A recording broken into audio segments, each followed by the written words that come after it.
Assalamualaikum. Kami akan membahas mengenai konflik Laut Tiongkok Selatan atau yang dulu dikenal sebagai Laut Cina Selatan. Masalah ini kenapa penting? Karena konflik ini menjadi masalah di kawasan Asia Timur yang terjadi sejak dulu sampai sekarang. Belum ada penyelesaian, melibatkan banyak negara, para pihak di kawasan, dan bahkan menjadi ajang negara-negara superpower atau adidaya dalam mencari kepentingannya masing-masing. Bagaimana konflik Tiongkok Selatan ini, gambarannya bisa kita lihat pada peta berikut ini.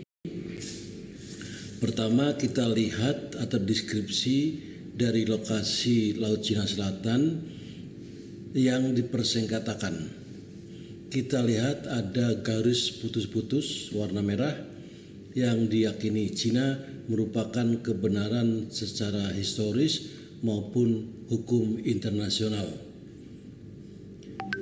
Laut Cina Selatan atau Laut Tiongkok Selatan merupakan isu yang penting.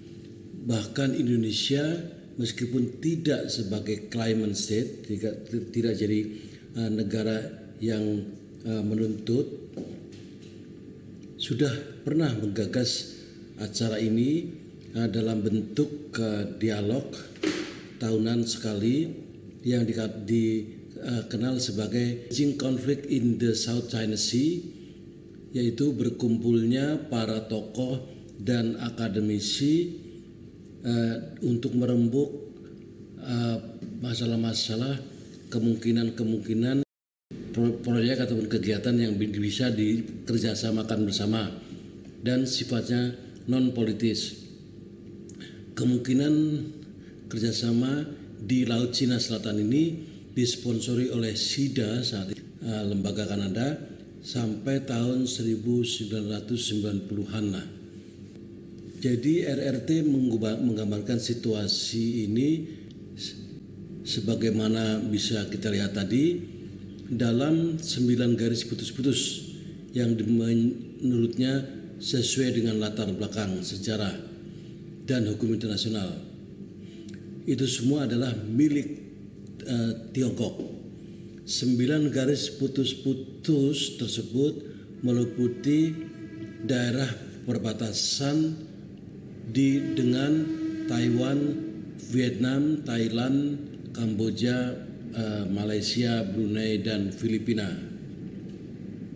Jadi latar belakang dari sengketa wilayah Laut Cina Selatan ini melibatkan konflik klaim pulau dan maritim di Laut Cina Selatan oleh beberapa negara berdaulat, yaitu yang mengklaim adalah Republik Rakyat Tiongkok, Taiwan, Brunei, Malaysia, Filipina, Vietnam, dan bahkan Indonesia berkepentingan karena dari segi lokasi ataupun geografisnya berdekatan. Sengketa tersebut melibatkan pulau-pulau, terumbu karang, tepian sungai, dan fitur-fitur di wilayah tersebut, termasuk Kepulauan Spratly, Kepulauan Paracel, dan Scarborough Shoal, dan berbagai perbatasan di Teluk Tonkin, perairan dekat Kepulauan Natuna di Indonesia yang secara geografis dianggap sebagai bagian dari Laut Cina Selatan juga sedang mengenai 9 garis putus-putus atau 9 dash line.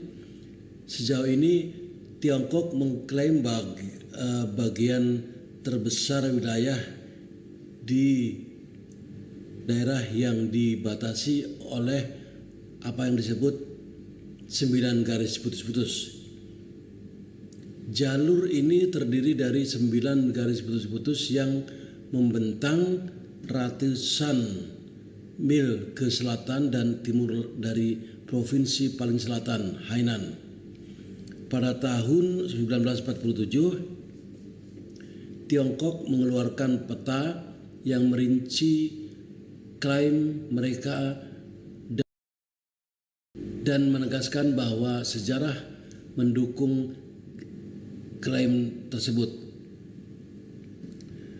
Beijing mengatakan hak mereka atas wilayah tersebut sudah ada sejak berabad-abad yang lalu, ketika rangkaian Pulau Paracel dan Spratly dianggap sebagai bagian integral dari negara Tiongkok.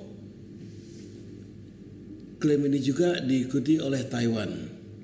Namun, para pengkritik mengatakan Tiongkok belum menjelaskan secara spesifik mengenai apa sebenarnya yang termasuk dalam klaim mereka, dan bahwa 9 garis putus-putus yang muncul di peta Tiongkok yang mencakup hampir ke seluruh laut Cina Selatan tidak mencantumkan koordinat. Vietnam dengan keras membantah catatan sejarah Tiongkok, mengatakan bahwa Tiongkok tidak pernah mengklaim kedaulatan atas pulau-pulau tersebut sebelum 1940-an. Vietnam mengatakan telah aktif menguasai kepulauan Paracel dan Spratly sejak